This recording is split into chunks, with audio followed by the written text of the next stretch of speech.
ko kaya. Huwag mong hulog yan Miming ha. Hulogin kita.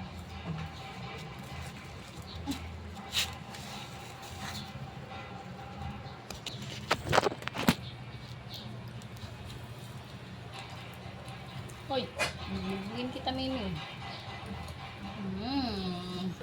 Yogurt.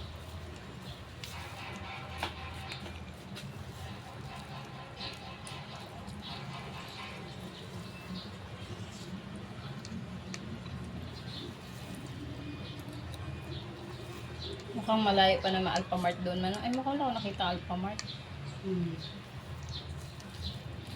Parang lahat ng mga bibili na labas ka.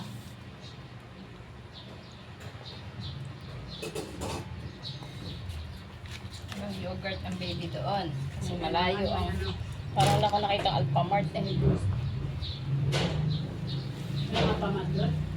Ha? Parang wala ko nakita eh. Or baka wala pang. Baka magkaroon din.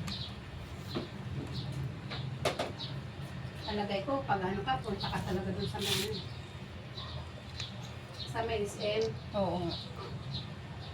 Tapos diba may ano din doon, palengke. Parang doon niya talagang bilihan. At least may malapit doon. May mga parang ano, parang talipapa, parang ganun, di ba? Tapos parang may palengke din. Hindi, may tsaka sa loob na ba? Sa ikaw? Sa loob ng Oo, subdivision? meron. Marami na. Nasa magkano kung gano'n na yun?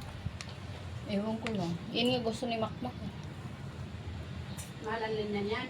Di ba? Ano magkanyala? Oo nga, linya kasi kailangan mo. Ano nabalangan? Magdasal po tayo. Siguro naman, di aabot ng 20 pesos ang ano yan. Pamasahe. Mm. Malapit lang tayo, bungad lang tayo. Malapit lang tayo, kaya nga lakarin. Pag ano lang, pag may mga dala ka, may mga bitbit ka. Pwede kang dumaan dun sa opisina, pwede rin diretso dun sa main road. Malapit-lapit dun sa may opisina.